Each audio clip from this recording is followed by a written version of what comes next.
Most of us expect life to play out normally, but sometimes the unexpected strikes in the most disturbing ways. In part 4 of 5 disturbing ways, normal people died, we're diving into real stories where ordinary moments took dark, terrifying turns. These aren't urban legends, just chilling reminders that the bizarre and brutal can creep into anyone's life without warning. It was the evening of July 30th, 2008, just another summer day in Canada. A Greyhound bus traveling from Edmonton to Winnipeg carried a group of passengers who expected nothing more than a quiet, routine journey. Among them was 22-year-old Tim McLean, a young man who had just wrapped up a stint working at a carnival. Tired but content, Tim settled into his seat near the back of the bus, headphones on, eyes closed. It was supposed to be just another long ride home. Also on board that day was Vince Lee, a man who had boarded the bus in Erickson, Manitoba. At first, he kept to himself, sitting near the front. But partway through the journey, Lee unexpectedly moved and took the seat next to Tim. At the time, no one thought much of it, just a stranger changing seats. Tim, still listening to music, didn't stir. What happened next would stun the nation. Without warning, Lee pulled out a large knife and began to stab Tim repeatedly in the neck and chest. The bus erupted into chaos. Passengers screamed in horror as the bus driver slammed on the brakes, pulling over on the side of the road. People rushed to escape the unfolding nightmare, flooding out of the vehicle. But Lee stayed behind, with Tim. While others watched helplessly from outside, Lee continued his brutal assault. A few brave passengers tried to re-enter the bus to help, but he threatened them with the knife, keeping them at bay. Through the windows, onlookers saw images too horrific to forget. When the police finally arrived, the violence had already reached its shocking peak. Tim was dead, and what Lee had done was beyond comprehension. Witnesses described behavior so disturbing, it was hard to believe it was real. But as investigations continued, it became clear that Vince Lee was suffering from a severe mental illness. Diagnosed with untreated schizophrenia, he later claimed he had been hearing voices he believed were from God, commanding him to act. In 2009, a Manitoba court ruled that Lee was not criminally responsible due to his mental state. Instead of prison, he was committed to the Selkirk Mental Health Center for treatment. The court's decision ignited a firestorm across the country. Some argued that Lee was ill and needed compassion and care. Others were outraged that someone who had committed such a violent act wouldn't face prison time. Tim's mother, Carol Dedeli, became a powerful voice for change. Her grief was unimaginable, but what haunted her even more was the idea that the man who killed her son might one day walk free. And in time, that's exactly what happened. In 2015, Lee, now calling himself Will Baker, was granted supervised day trips outside the hospital. By 2017, he received an absolute discharge. That meant no criminal record, no restrictions, as long as he continued treatment and checked in with doctors. The ruling sparked national debate. Many, like Carol, felt betrayed by the system. She believed that people found not criminally responsible still needed long-term oversight and consequences. Baker later expressed remorse, but for many, it wasn't enough. The case raised complex questions about justice, mental illness, and public safety, questions Canada is still grappling with today.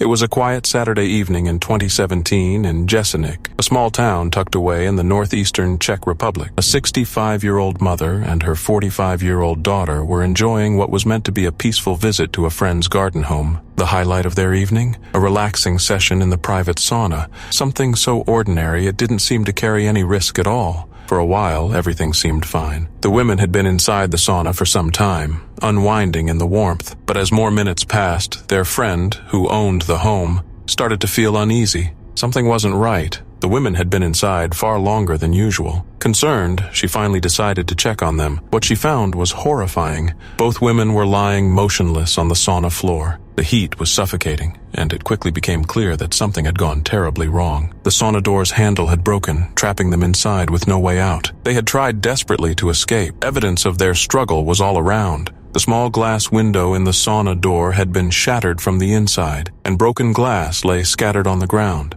Towels were tossed across the floor, a heartbreaking sign of their panicked effort to survive. Emergency services were called immediately, but it was already too late. When police and paramedics arrived, they confirmed the worst. Both the mother and daughter had died from heat stroke, their bodies overwhelmed by the rising temperature and the inability to escape. It was a scene that left responders shaken. 2 lives lost in what should have been a harmless moment of relaxation. Photos taken by the authorities painted a clear and chilling picture. One image showed the broken door handle, the very thing that sealed their fate. Another captured the cracked glass from their attempted escape. These details, small on their own, told a gut-wrenching story when put together. According to police spokesperson Eva Kormosova, the women had likely been trapped for around 90 minutes before they were discovered. That delay proved fatal. As the investigation unfolded, questions began to surface. Was the sauna equipment properly maintained? Had the door handle shown signs of wear? Could the tragedy have been prevented with regular safety checks? These weren't just technical questions. They were the key to understanding how such an unimaginable accident had occurred. The case sparked wider concern about private saunas and their safety standards. While public facilities often follow strict codes, personal setups don't always face the same level of scrutiny. The town of Jesenik was left in shock. Neighbors and friends mourned the sudden, senseless loss of 2 women who simply wanted a quiet evening together. The sauna, once seen as a source of peace and comfort, had turned into a death trap. The broken hardware, the shattered window, and the untouched towels were now haunting symbols of what went wrong. This tragic story is a reminder of how fragile safety can be. One faulty piece of equipment, one moment of delay, can turn something familiar into something fatal. It's a painful lesson in just how quickly a calm evening can spiral into catastrophe.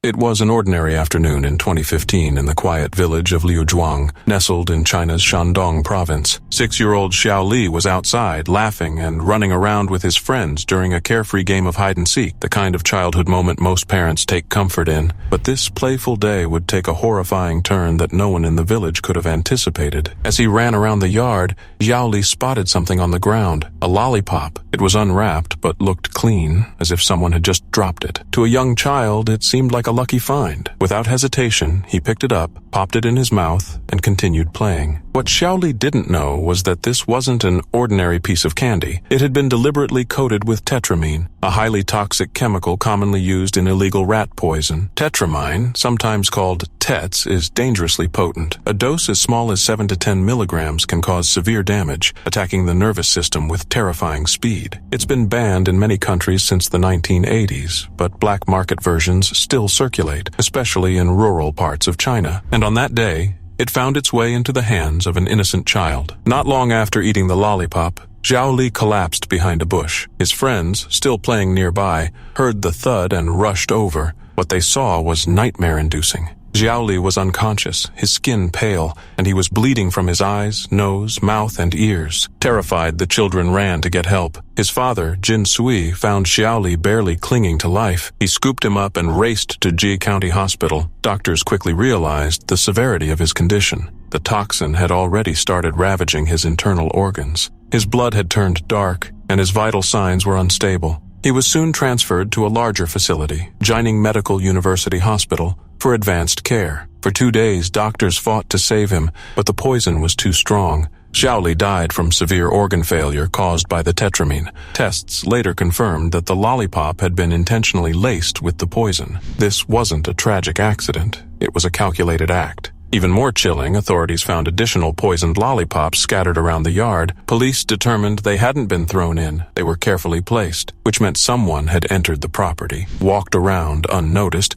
and laid a deadly trap specifically where children would find it. Detectives began digging into possible motives. Who would target a child this way? Was someone trying to get revenge on the family? Had the parents been in a dispute with anyone? Despite a thorough investigation, no one has ever been arrested. The case remains open, with more questions than answers. Xiao Li's death sparked national concern over the availability of banned substances like tetramine. How does such a dangerous chemical continue to circulate? Why is it still so accessible despite the ban? Authorities have tried to crack down on illegal sales, but the black market persists, and tragedies like this prove just how deadly that access can be. For Xiao Li's family, the pain is permanent. A father lost his son to a piece of poisoned candy. A village was left grieving, and somewhere out there, the person who did it is still unknown. This heartbreaking case is a reminder that even the smallest object, something as innocent as a lollipop, can hide unimaginable danger. And the cruelest part? Xiao Li never had a chance to know what was coming.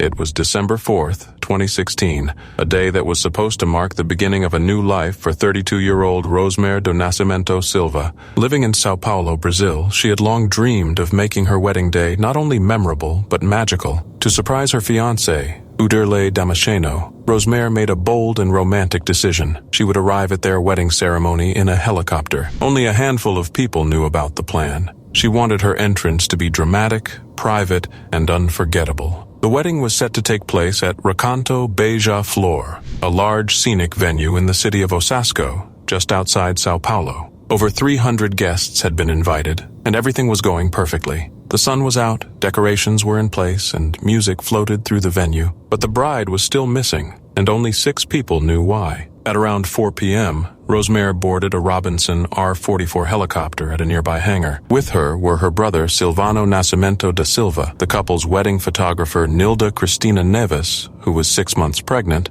and the pilot Peterson Pinheiro. The flight was meant to be brief, no more than 15 minutes. As the rotor blades spun up and the helicopter lifted off, Rosemary smiled out the window. Video footage taken inside the aircraft captured her excitement. She looked radiant, dressed in white, her dream unfolding in real time. But not long after takeoff, the skies began to darken. Weather conditions shifted rapidly. Thick fog began rolling in, followed by rain. Visibility plummeted. What had started as a clear afternoon became dangerous within minutes. Inside the helicopter, calm turned to chaos. The onboard camera recorded the atmosphere turning tense. Alarms began to beep. The once steady camera began to shake. Passengers could be heard screaming as the aircraft struggled in the worsening weather. Pilot Peterson tried to stabilize the helicopter, but it was a losing battle. Disoriented by the fog and with almost no visual cues, the helicopter drifted off course. Investigators believe it may have clipped a tree in a heavily forested area less than a mile from the wedding venue before crashing violently to the ground. The impact was catastrophic. All 4 people aboard were killed instantly. Back at the venue,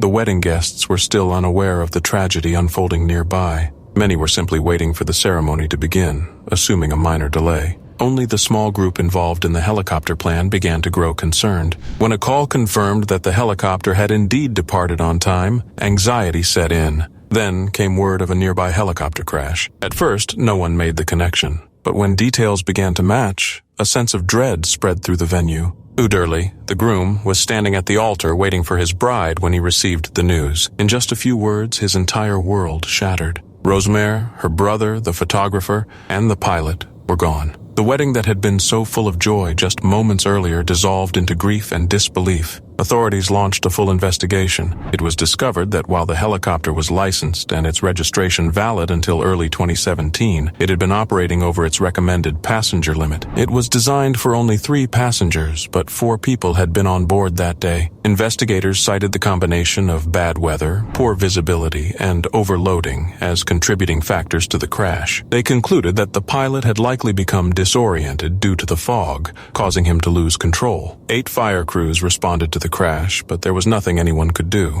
In the days and weeks that followed, friends, family, and even strangers across Brazil mourned the lives lost. The story dominated headlines not only because of the scale of the tragedy, but because of the heartbreaking context. A bride, full of joy and love, dying just moments before she was to be married. The footage from inside the helicopter was later released as part of the investigation. It offered a haunting glimpse into those final moments, images of hope, panic, and an end that came far too soon. Rosemary's dream was never realized. What should have been the happiest day of her life became one of unimaginable sorrow. Today, the story remains one of the most tragic wedding day incidents ever recorded. For Uderley and the families of those who died, the memory of that day is etched in grief. It is a painful reminder of how fragile life is, and how even the most beautiful plans can unravel in an instant.